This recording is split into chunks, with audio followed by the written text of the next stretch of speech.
And good morning, everybody, and welcome to the Most Important Conversations Daily Meditations.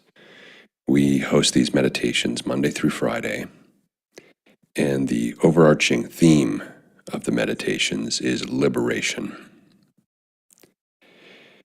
Before each meditation, there's a talk, and the content from the talks are derived from our main program, Whole Life Architecture, which is a live weekly interactive workshop where participants are working to liberate themselves from their conditioning to reconnect to their power as a creator of their own life so that they can create a life by design as opposed to merely tolerating a life by default.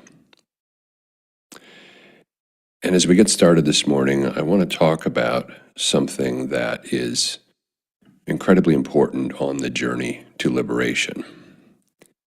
We talk about it from time to time. It is the source of all suffering in our lives.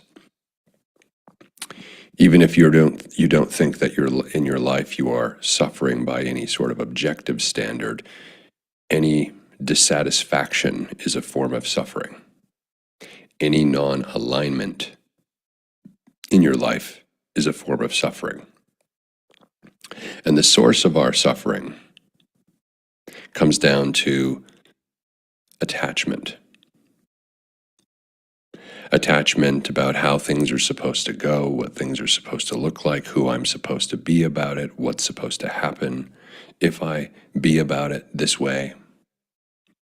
Attachment exists, we experience attachment because of fear.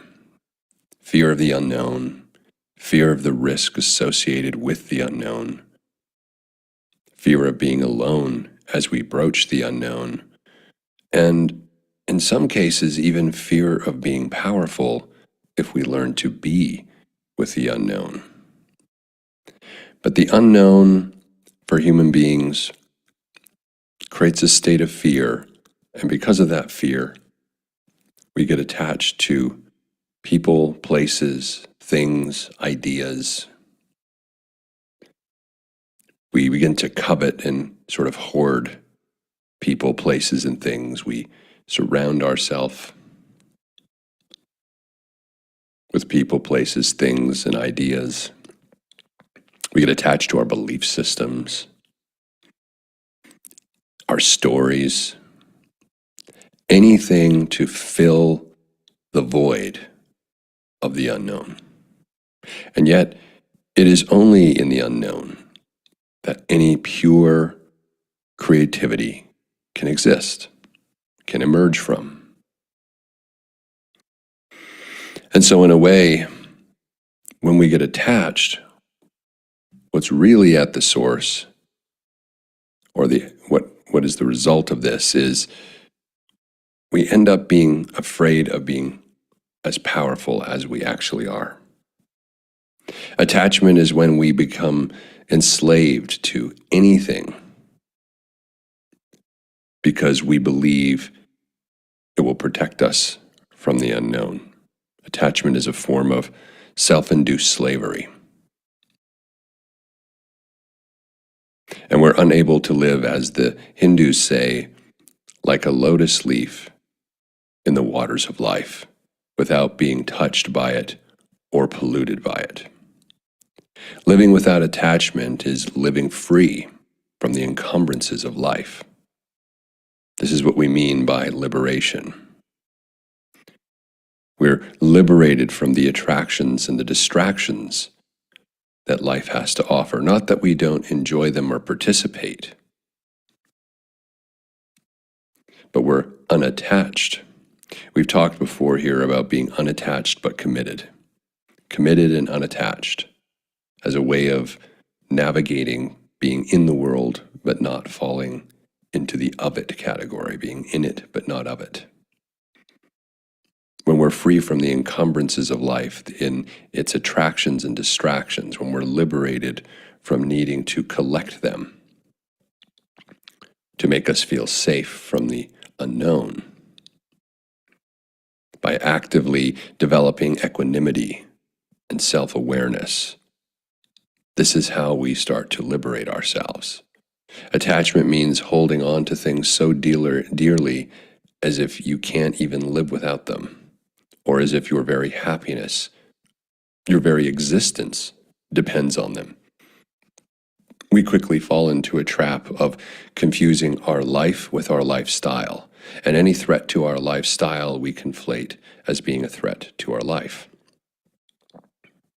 And so everything that constitutes our lifestyle becomes life-threatening because there is always the fear of loss. The lifestyle includes your relationships, your career, your health, your hobbies, how you spend your time, your belief systems. We become so attached to these things, the predictability of these things. And these become mental bonds that we develop and we believe are so important for our very happiness and even our very existence. We confuse our lifestyle for our life.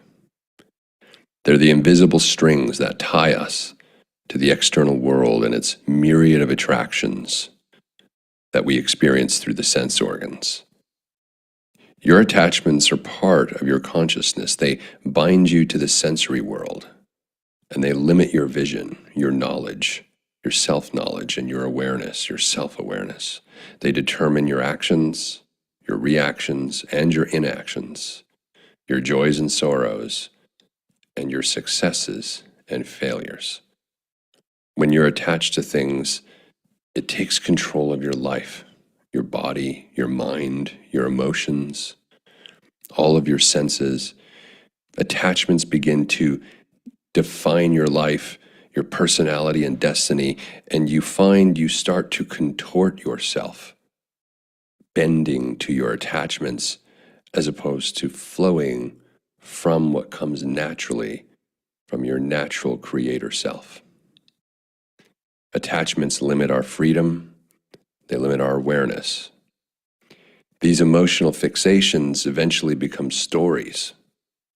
These attachments become stories that we've made up in our heads about the way something or someone needs to be in order for us to be with it.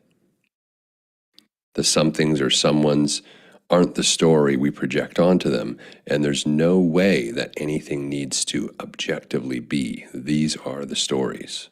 And this is our brain literally manufacturing a pseudo-reality to give us this false sense of security in being able to predict life's outcomes and control the variables. Our brains need to know, but your soul soars in the unknown. So what to do? As I was saying a few minutes ago, fear is ultimately at the source of all our attachments. This uncertainty of not being able to control life's variables creates an insecurity for the brain. So our attachments really become fictitious stories that we invent about how something is or how something or someone will be. And we bend our integrity toward these stories, these attachments. We get out of alignment with who we actually are and what really turns us on and makes us come alive. And that's where the suffering begins.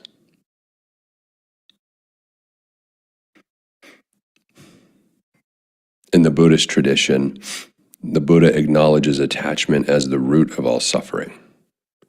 According to the Bhagavad Gita, contact with sense objects will automatically result in attachment without awareness.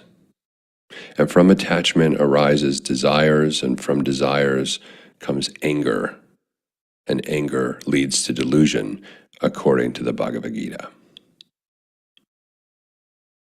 The ability to discriminate in life is key to the ability to live a liberated, aligned life by design, designed according to your own intention.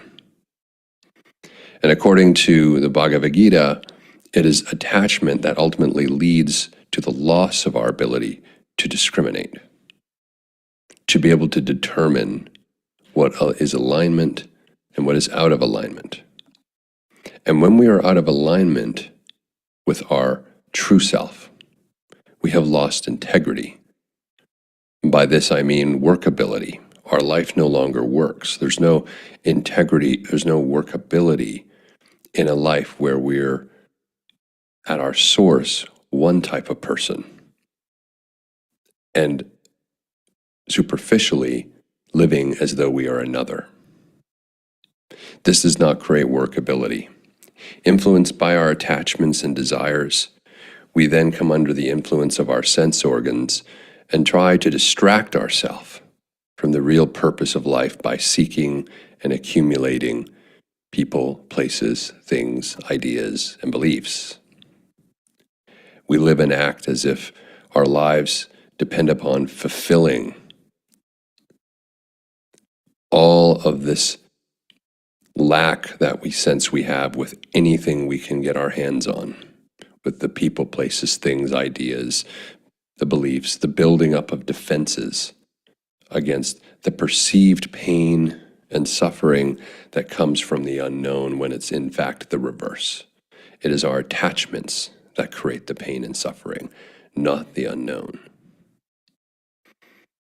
Our brain tries to convince us that the unknown is this dangerous place. What will happen? But when we really sit with that and we liberate ourselves from that fear and the conditioning that's kept us trapped, we realize that suddenly what will happen flips. Our relationship to the unknown moves from fear to aliveness. Because what will happen suddenly becomes anything can happen. Anything is possible. And now, standing in your liberated self, liberated from your conditioning, connected to your authentic self, connected to your true power as a creator, standing in the unknown suddenly does not become a scary, terrifying thing anymore. Suddenly, standing in the unknown becomes the path that you walk as a creator,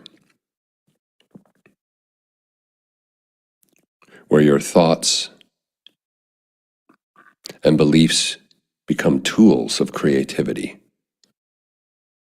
not things to drown out, obfuscate, dull, ignore, or simply manage. They become tools of your own creativity.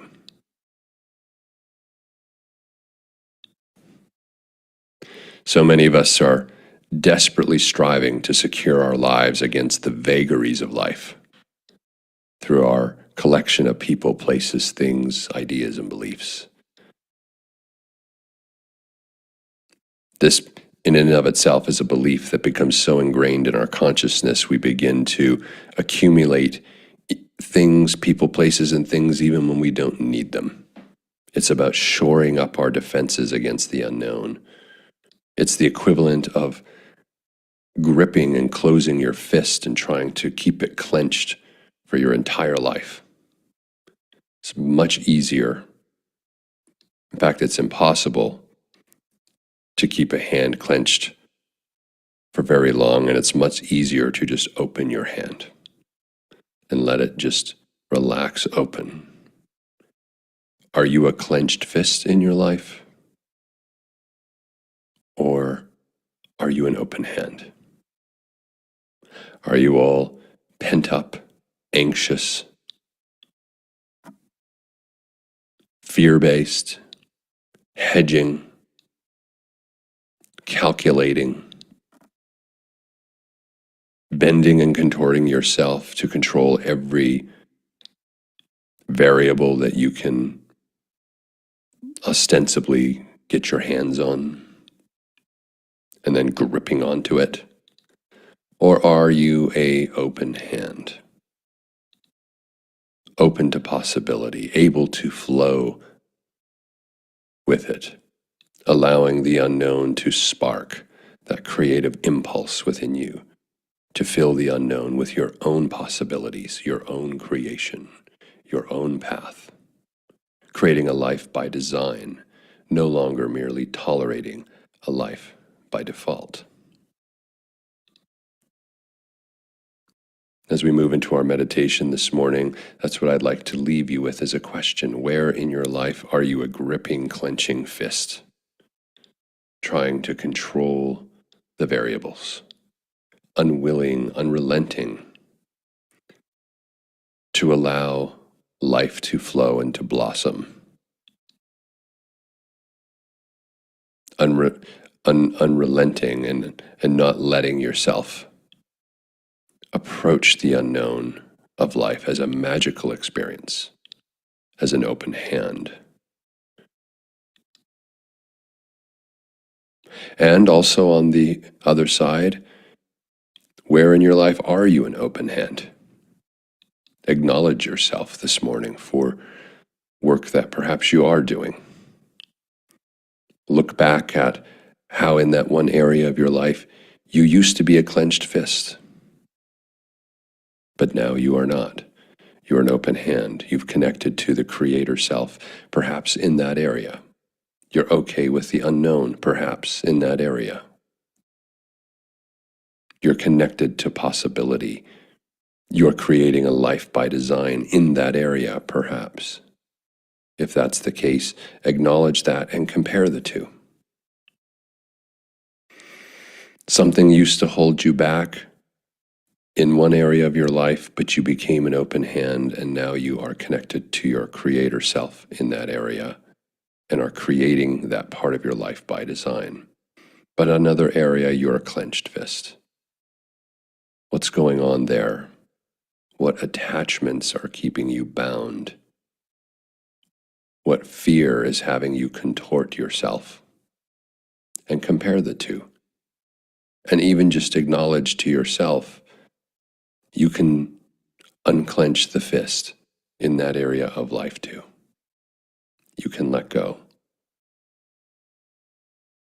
And you can begin to embrace the unknown and also step into that area of your life as a creator. Yes, it may mean discomfort to let things go. Maybe things in that area of your life have to change. But on the other side of that is a life of alignment, a life of your own creative design, a life standing in your own power. Consider that this morning as we move into our meditation. I'd like to invite Mignon now to guide us through our neurosculpting meditation for this morning. Thank you so much, Chad, and welcome everyone. In today's neurosculpting meditation, we will continue to take a look at creative possibilities in the space of the unknown. Along the journey, I'll be offering cues, toggles, and creative imagery so you might hear me spell out words or dial up or down or invite playful or even bizarre imaginings, all intentionally designed to guide your meditation with the 5-step neurosculpting meditation process. And this process helps to calm the nervous system and primes the brain for creating supportive ideas, giving you agency in how you move through life. With a regular practice, the meditation can be supportive in helping to reinforce desired outcomes and create lasting shifts over time. I hope it serves you in a good way. Let's take this time to go on a meditation journey for the next 20 minutes or so. To begin, I invite you to orient to the space around you in this moment, to notice the structure beneath you, supporting your body. That might be the couch, a cushion, the ground, and orienting to the space around you, including what's in front of you. That might be a wall, it might be something else.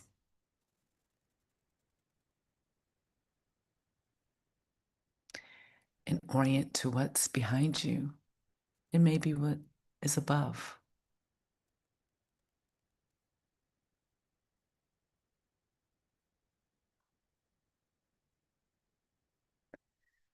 And as you are getting acquainted with your body in this space of this location, you can let your mind go wherever it needs to go because your breath is keeping you right here. You might notice the rhythm of your natural inhale and exhale.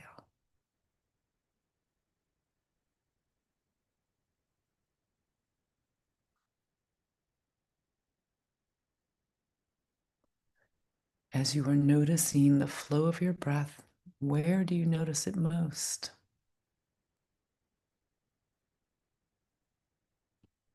Maybe it's the movement of your air in your nose. You might notice it in the throat.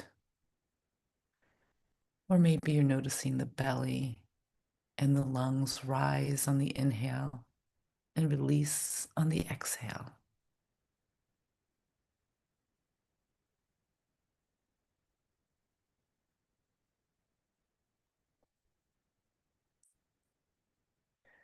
Maybe you imagine that your breath can smooth itself out,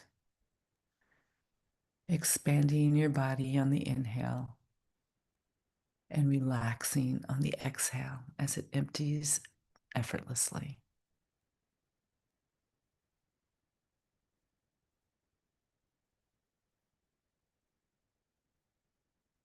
You might choose to follow the next exhale, imagining it to disperse out of your nose and mouth, filling up the room around you.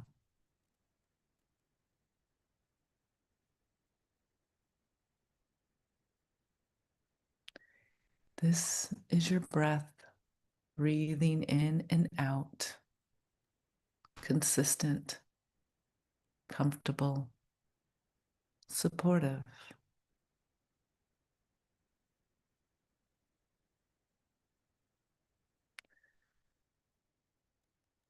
Your deepening breath can invite the body to let go of any tension or gripping in the muscles, finding their way to relaxation and comfort. You might want to drop your shoulders, give your neck a gentle stretch, or roll out your wrists and ankles if that feels good.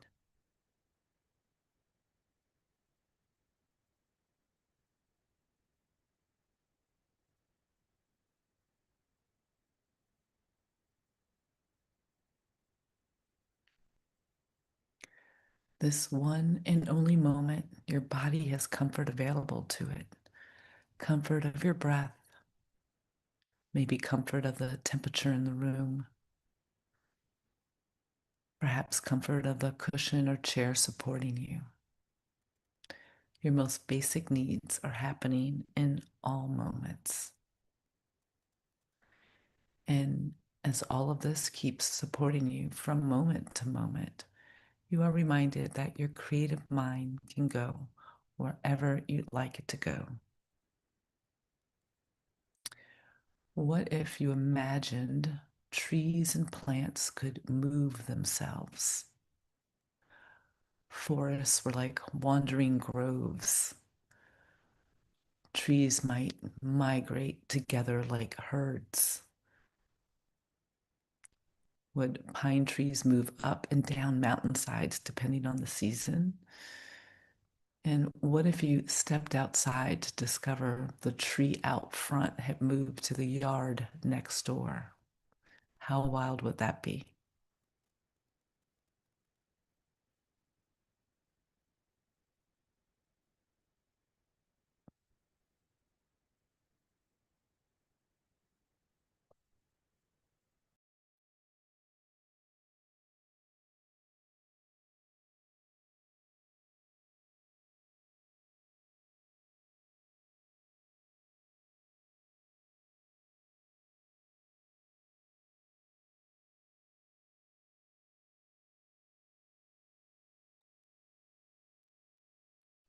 Or maybe it's more fun to imagine that clothing could automatically alter just for you with smart threads that would instantly map the contours of your body when you put it on, causing the fabric to hem and taper for a flawless fit. How great would that be?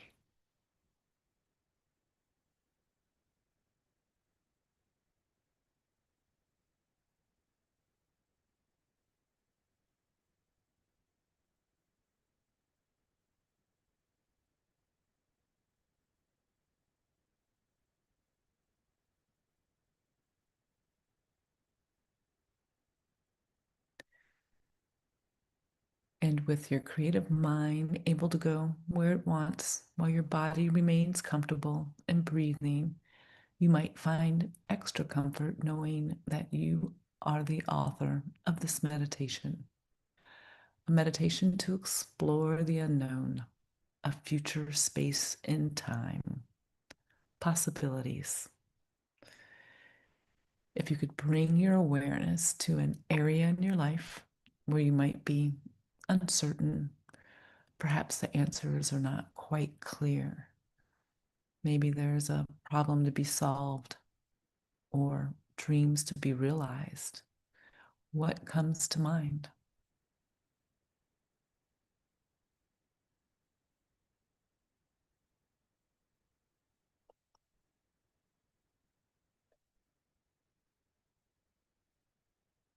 And because your creative mind is able, you get to write the narrative of this future story. What if you were to give yourself permission to visualize and create the space of possibility? A scenario for this space and time. What does your mind visualize spontaneously? Where does your creative mind go?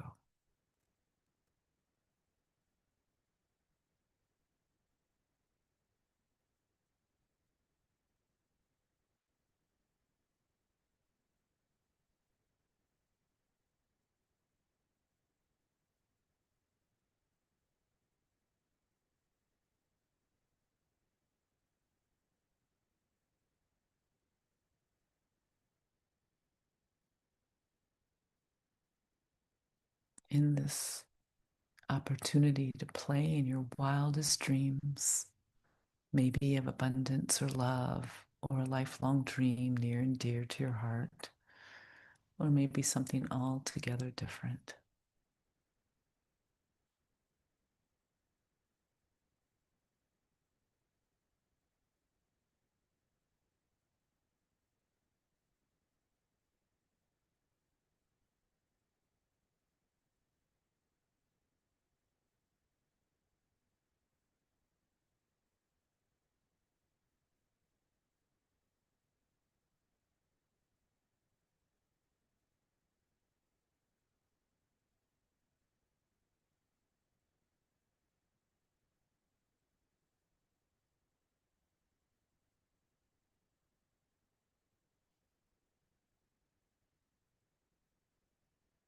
And because this is your story and your creative mind can go anywhere it wants while your breath is breathing and your body is supported, what do you imagine if you give yourself permission to create the space for wonderful possibilities?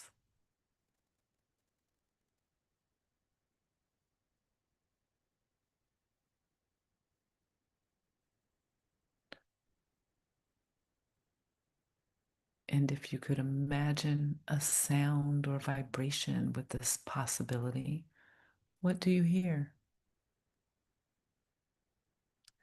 Maybe applause, maybe a favorite tune is playing, or something else, maybe even the sound of silence.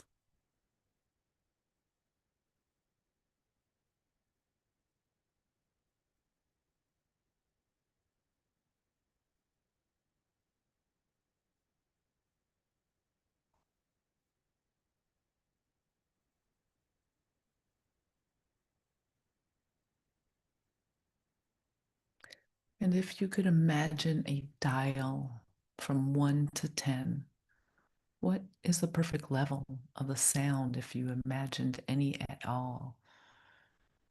Is it bold and resonant at a level 10?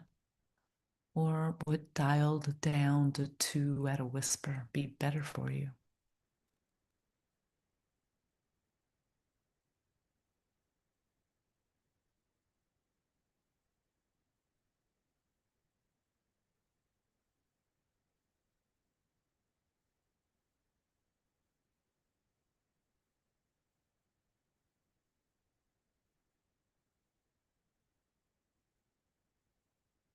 And because your breath is breathing itself and your creative mind is awakened, maybe you imagine in your mind's eye a color or colors that stand out and represent this visualization. Warm sunset hues or cool colors like blues.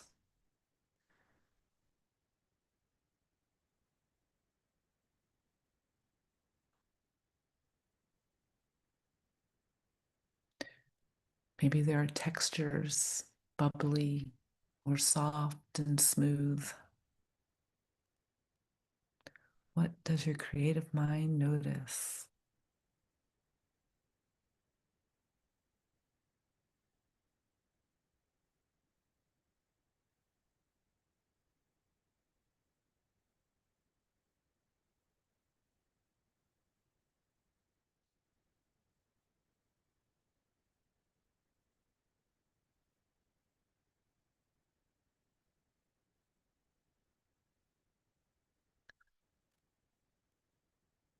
What would it be like to take this color, sound, vibrations, textures, the visualization, and put it in your body?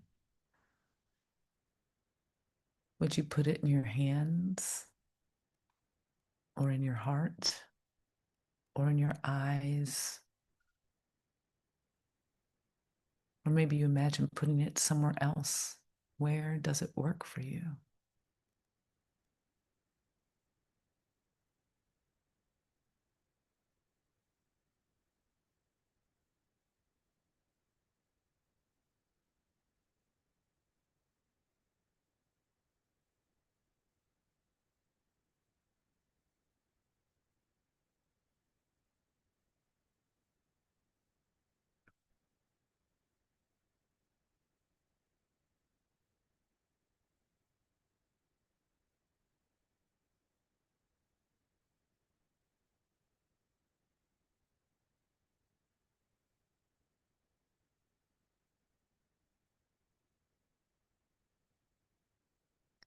How does your mind imagine it?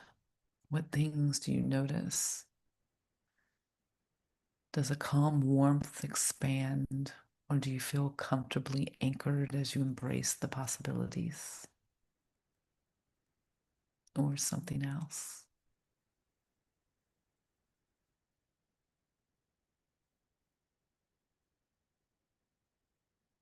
Maybe there's a brightness to your inner landscape, or is that something different for you?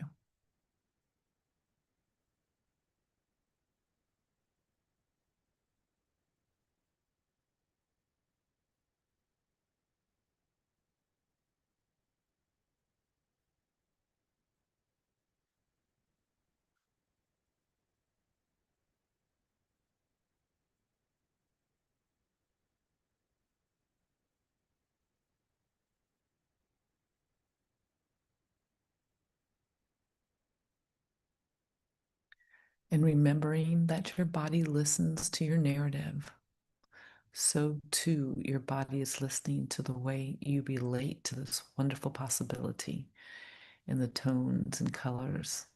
You might even notice a sensation.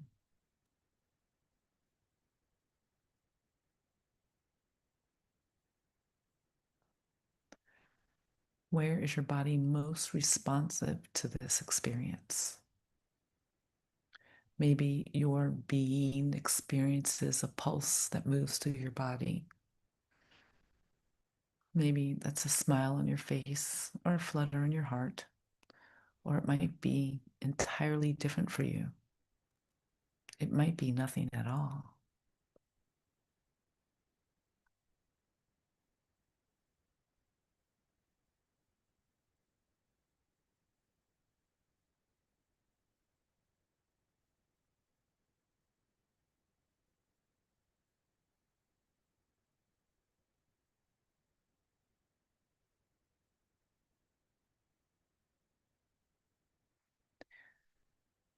This is how your body is relating and associating, and you get to remember that, marking it in your body's memory with a simple hand gesture or placement of your non dominant hand.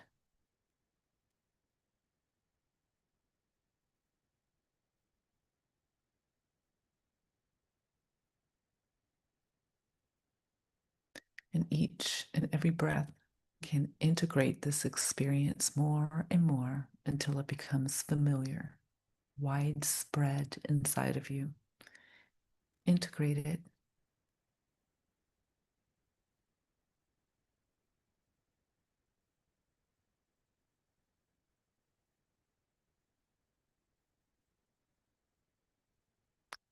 There might be a word that can also activate this experience for you, a word that you can say or write or hear or read that will remind you of your potential and possibility. What's your word?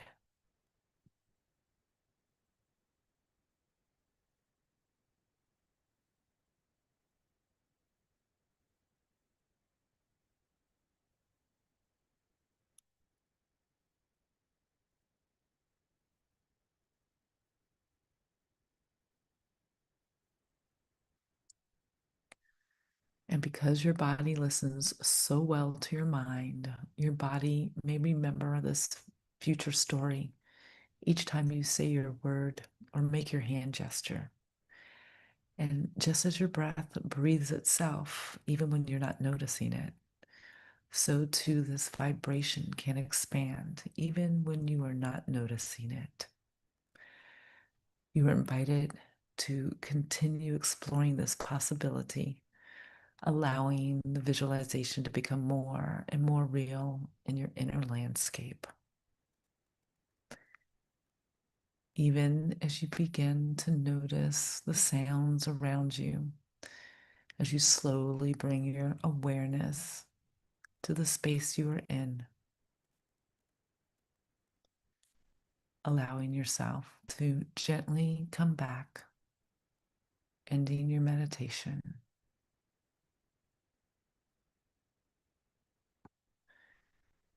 And I thank you all for joining us today. I encourage you to take a few moments to journal about your experience. And I invite you to join us again for our weekly meditations. We meet each Monday through Friday at 7 a.m. Pacific.